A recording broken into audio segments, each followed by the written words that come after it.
Have you ever wondered what really happens if you quit sugar?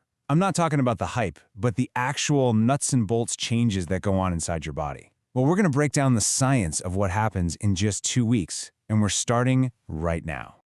So, that really is the big question, isn't it? Can just 14 days actually make a difference? Let's get past all the noise and take a look at the real changes, both the ones you can see and the incredible stuff happening inside that science tells us can happen in that short a time. Okay, so let's start with the things you can actually see, when you look in the mirror. These are usually the first signs, the quick, motivating results that tell you, hey, my body is already starting to respond.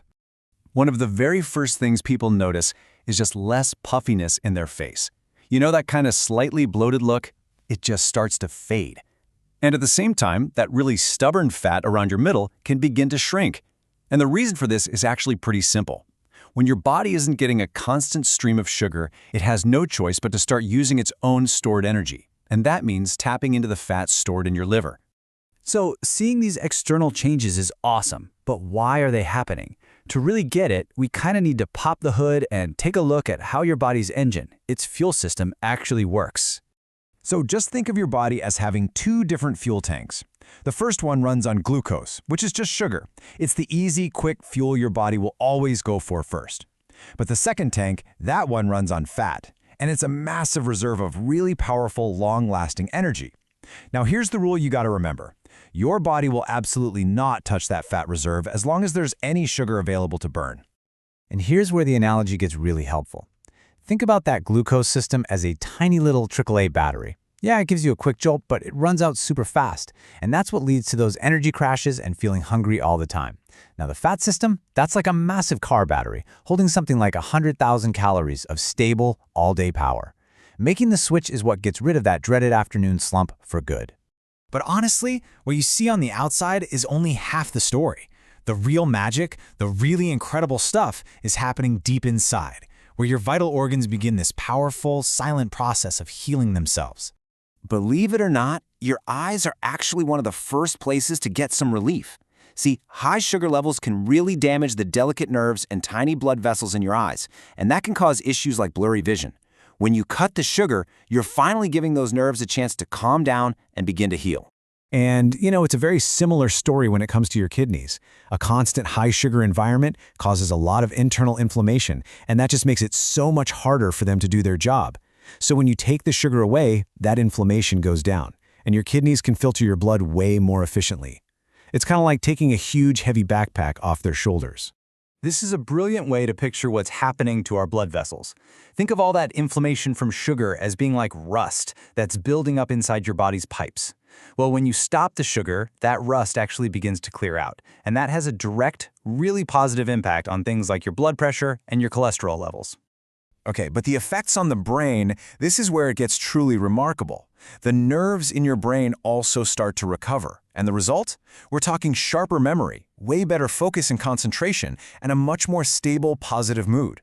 So you're not just feeling better in your body, you're literally thinking more clearly.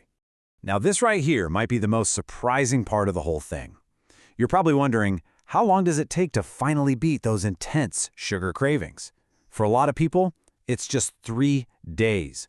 3! And why is that? Well, because once your body starts burning its own fat for fuel, it's constantly feeding itself from the inside. It feels satisfied. So those desperate screams for a quick sugar hit, they just fade away. So we've seen all these incredible benefits, right? But what this is all pointing to is a much bigger, much more fundamental problem that cutting sugar addresses head-on, and that is the modern epidemic of something called insulin resistance. Take a look at this number for a second. 69 teaspoons. What on earth is that? Well, that's how much sugar the average person consumes every single day. And I'm not talking about candy or soda. I'm talking about the sugar from all carbohydrates. Bread, pasta, rice, you name it. This is the hidden sugar that's really driving the problem.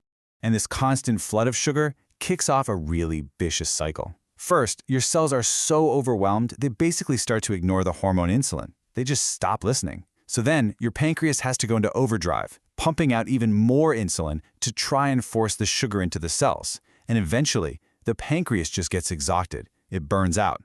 This is the direct path to prediabetes and beyond. But here is the really good news.